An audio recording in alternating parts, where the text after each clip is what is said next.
My name is Darren Hupke, and this is Pixels and Polygons, part of the Soundstone Network.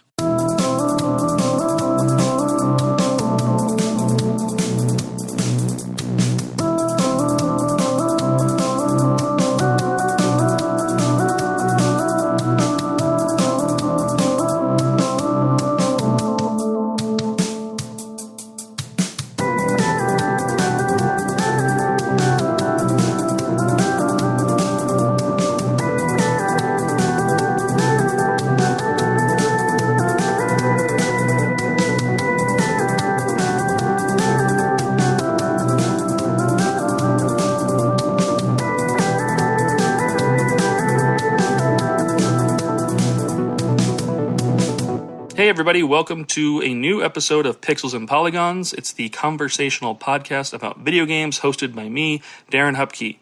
If you are new to the show, thanks for giving it a shot and thanks for checking it out. The format's simple. I have a rotating cast of guests who come on. I ask them a single video game related question or prompt, and we talk about it. It's short and sweet. It's designed to be easy, quick listens, and it's the perfect podcast in between podcasts. So thanks for checking it out, and hopefully you enjoy the episode. If you've come back and you're a returning listener, thank you for your support. Thanks for continuing to listen to it, and thanks for checking it out. I appreciate you. You can support me and consider doing things to support me by leaving a like or writing a review or sharing a link online. All that helps and goes a long way, and it's much appreciated. I've got other ways you can support over on Patreon at patreon.com/Darren Hupke. For as little as $1 a month, you can also support the show. That will allow you to contribute icebreaker questions that I will ask in future episodes and give you a shout out by name if I select your question. So if you'd like to interact with the show a bit and support me at the same time, consider doing that. Like I said, $1 a month over on my Patreon. Same thing on my Patreon page. You can find the digital storefront for all of my publishing books. Pixels and Polygons is more than just a podcast. I've got my retro game zine issues available for purchase there digitally. I've also got the 32-bit library series of books and books like the Beat 'em Up Volume 1 available over on the Patreon shop for digital consumption. If you want physical, if you want an actual book mailed to you or a zine mailed to you, head over to pixelsandpolygons.net. That is my storefront where you can buy everything direct from me. So again, the 32-bit library books, I've got t-shirts, stickers, other merch, all the issues of Retro Game Zine and the upcoming 2025 annual. Everything that I've got you can find there. So if you want to support the show, if you want to support me, consider purchasing or checking out any of those projects digitally, physically, or through Patreon. Thanks again for listening to the show, and hopefully you like what you hear and you come back next week. Enjoy the episode after this ad break and stay retro. Bye.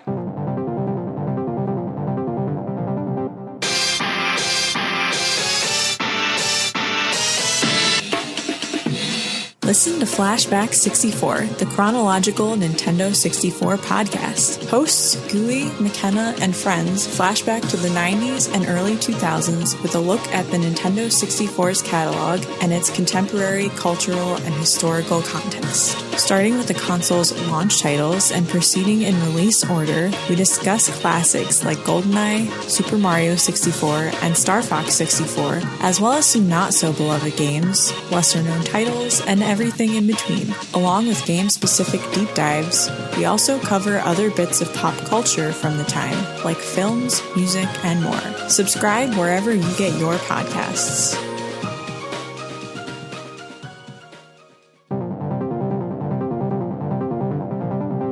All right, everybody, welcome back to another episode of Pixels and Polygons, a conversational podcast about video games. I am Darren Hupke, and I'm with my fan favorite super guest.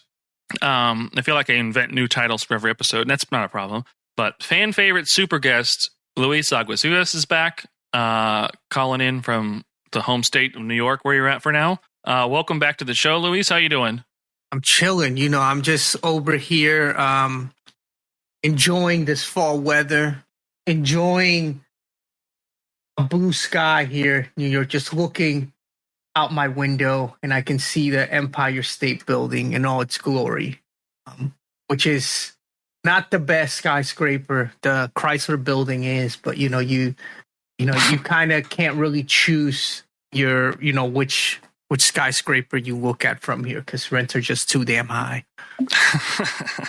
Yeah, I wanted to do the dumb touristy thing and actually go to the top of that when I was there, but I've already vented about not actually making the New York trip because I wasn't sure how to commute there. I looked up an Uber and it was like $100, and I was like, I can't do this, and realized that there was a train that I should have done that would have been much cheaper. But lesson learned. Hopefully I can return to New York in the future and I'll do the touristy things. But I actually would like to go to the top of the Empire State Building. I just think that would be, cool to do.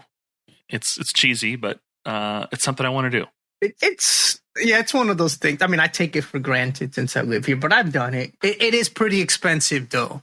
That's the killer for it. It's not. I think it's worth it, especially if the line isn't that long. But the price recently has just been so high that it's like you're just like, yeah. And you can go to other places, which you might even get a better view. I mean, it's not the Empire State Building, but it's. Those are things I actually did not consider. I didn't realize that there would be a line, and I also didn't realize it would cost money. I just thought it was like a touristy thing. Like they let you go up and then they try and sell you some, t-shirts or memorabilia to make some cash on it. But otherwise it's just the roof of a building. Like, do you really need to charge for that? I did not think that was how that works. So maybe, I still like to do it, but I'm maybe less excited about the idea of doing it now. A pro New Yorker tip for for yourself and any listener of the podcast is there are quite a few rooftop bars that entry before a specific time is free, and you can go up there and just look at and you're up like 400, sometimes even 500 feet, so you're getting a pretty good look at the city, and that's a clutch move right there. You might even pick up a drink, a shitty expensive drink, but still under $20, and enjoy the skyline from there. If you want the pro tip, all right, you need to blur this out because this should only be for for Patreons or members. Is you go to New Jersey? No. Well, I'm going to New York. I want to be in New York. Okay, I don't care how close they are to each other and how essentially on top of each other they are. I am visiting New York. I want a New York experience. But you will get. That's the thing. The best views of New York City are directly across the river in New Jersey. So you go to Hoboken or West New York / Weehawken, and at that point there's specific areas that are on the Palisades, which is a really small mountain range, which is right there, and the views from there are, it's one of the best views you can get of a city, period, anywhere in the world, and that you can do it ostensibly free. So, but yeah, if you don't, I do understand that New Jersey sucks. You don't have to tell me. It's not lost on me. It's a New Yorker.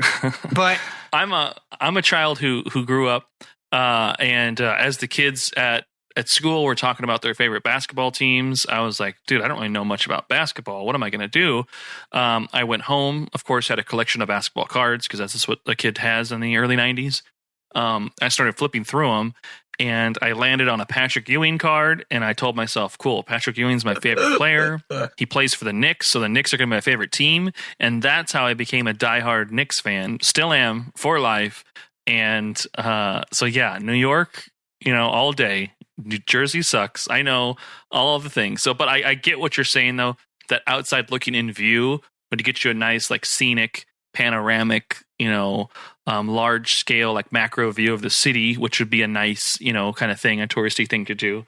But then you got to get back in there, and I wanted to go to Madison Square Garden and just take a picture right outside of there as well. That was the free thing I wanted to do, for sure. That's number one thing when I get there is picture outside Madison Square Garden. Then maybe travel down, see 30 Rock, walk to the Nintendo store, and then, from there, figure it out. That's all pretty close. I'll get some pizza. That's all pretty close to each other, too. So you can do that. Like in like half an hour, you can take the picture of Madison Square Garden, be 30 Rock, and then the Nintendo store is at 30 Rock. So, yeah, I can. We can say this safely. Obviously, Long Island Retro Gaming Expo is the premier and greatest retro video game expo on all of the earth. So, in the future, obviously, if they're looking for guests and everything, of course, I'll gladly accept and be ready and willing to go to their fantastic, borderline amazing, greatest retro experience of all time. So this isn't fluff. I'm not just saying these things. Genuinely mean it. So there you go. Come back to New York, Darren, and go to Long Island. Yeah, you definitely need to. You need to do that, and you need to get your New York trip. Hell, you should even go even longer and then go to the Strong Museum in upstate New York. Too, so. Yeah, there's some stuff I want to do. I need to obviously go there during the NBA season as well, and seeing a game at Madison Square Garden would obviously be, you know, bucket list. I can die when I'm dead or when I'm done, that type of thing. Pay $300. And the Knicks are good. See, hey, that's nothing. Give me the worst seat in the arena, and that's fine. I would be happy about that, right. Especially now the Knicks are great. Like, no, I get it. I'm there. All right. Well, we spent a couple of New York minutes talk about New York there. So for all you non-New York fans, sorry, but thank you for listening. But at least you got some pro tips if you ever do visit. And I know what I'm going to do when I'm there next. But let's jump into some this or that's. How about that? You ready to go? Yeah, hit me. What a this or that. Sonic or Knuckles? To follow up on our last conversation. Damn, that's hard because they both suck. No, they don't. One's voiced by Stringer Bell from The Wire. I mean, obviously, Knuckles is. I mean, that's back in the day. But yeah, now it's like Idris Elba. But she's fine. I'm just talking about them as like actual like video game characters. All right, if we're going by, because both in the video games they both suck, but if we're going by who plays them, who voices them, Knuckles. Graphics or frame rate? Frame rate. Frame rate, yeah. But none of that. But none of that 120 FPS nonsense. Oh yeah, a little unnecessary, but yeah. Yeah. Give me 60. That's fine. Mario Tennis or Mario Golf? Have I asked you that before? I don't think so. Yeah. Okay. So Mario Tennis or Mario Golf? I would say golf, just because.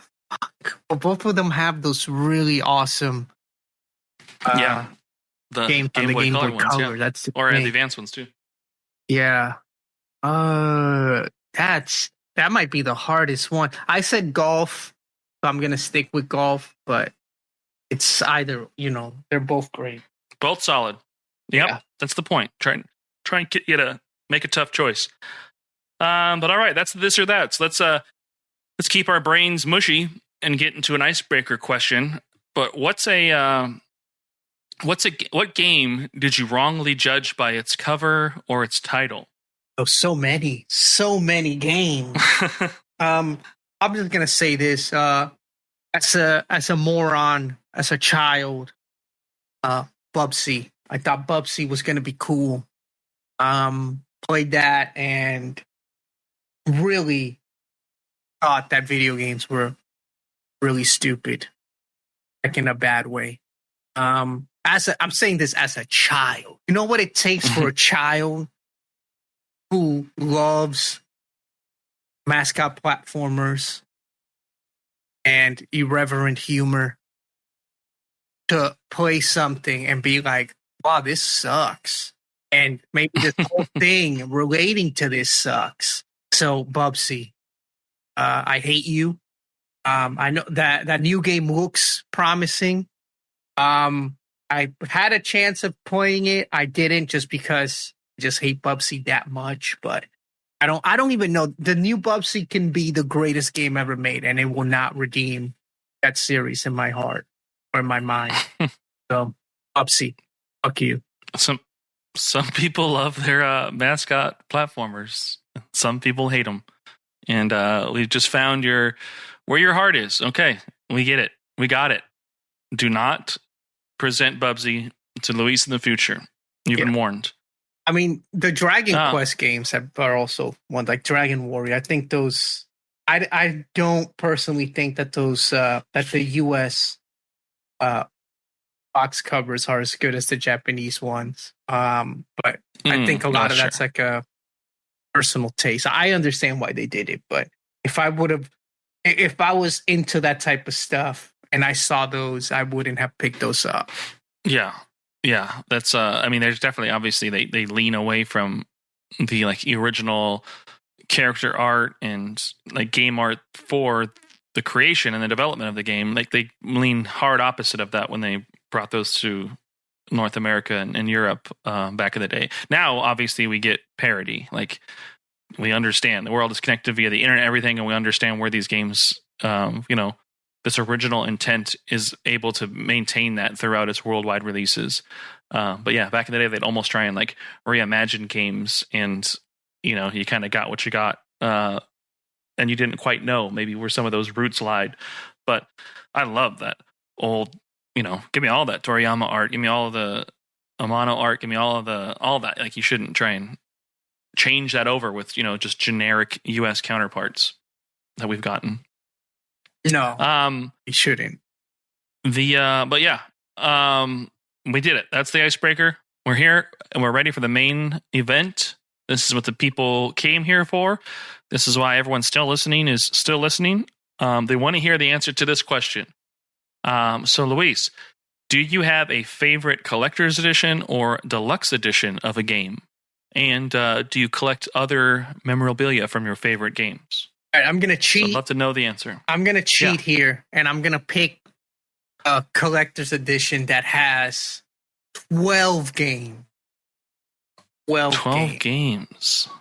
The Sonic Mega Collection? No, that's actually pretty good. But no, Sonic collections are good. The Mega Man collection, a lot of the Street Fighter stuff's also pretty good that they've been. I mean, there's a lot of great stuff right now. Like, there was a point in our lives where a collector's edition wasn't really a thing. And when they were, it just wasn't. They were few and far between, and they were all really about just retro game, which was great. I remember the Phantasy Star collection, and that was pretty neat when that came out, and a few other things. But now we have collector's editions where it's just more than just a game and assets as well. Like there's actually, you might even get booklets or book tie-ins where the developers will actually discuss the making of the games, just really like nerdy, like sicko stuff, which is really cool to see. And so my choice is going to be the Annapurna Interactive Deluxe Limited Edition Collection for the Nintendo Switch. Yeah, that's like a IM 8-bit, extremely absorbently expensive one, which is like $200, and supposedly they only made 2,500 of these. So how's that for a limited edition? Yeah, it comes with 12 games, and most of them are fantastic. A few of them I'm like, yeah. But, you have Donut County, which is great. The Rogula puzzle game, that's pretty good. I don't know if I pronounced that well. Hindsight, I Am Dead, It Found. I know people like this. Probably one of the great games ever made, which is Kentucky Route Zero TV Edition. That's on there, which is like that that alone. Neon White, which is fantastic.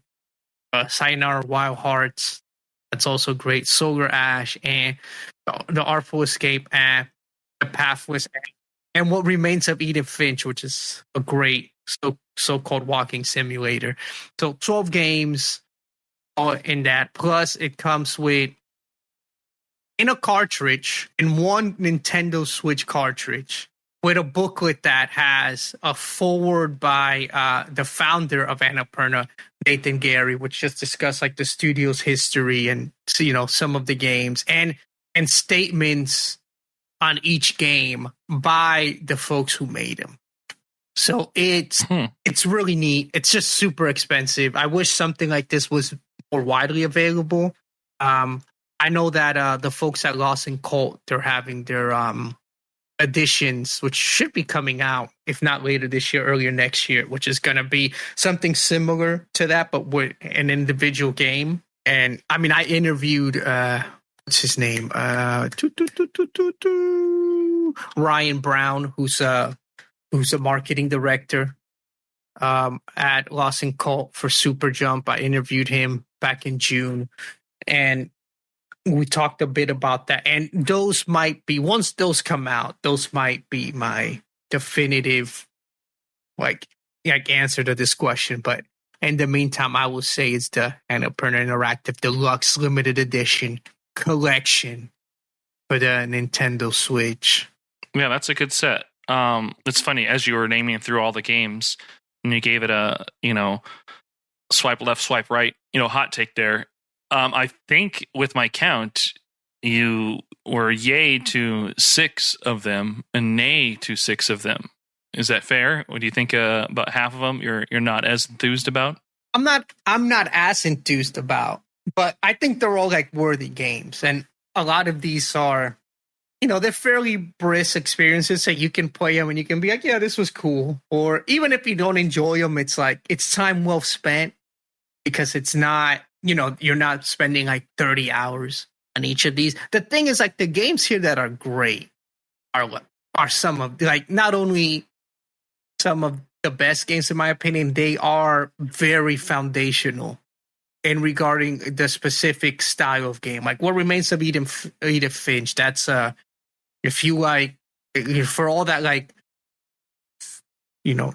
narrative-driven, so-called walking simulators, that's probably the game on there. That and the Stanley Parable, those are the two that really pop to mind where I'm like, those are the two one should play to get to know that specific style game. Kentucky Route Zero, that's the best story-driven game ever. Some of the best writing in a video game. Neon White, fast-paced action, just a really great game. It's just just those 3 alone, and to me, it's worth it.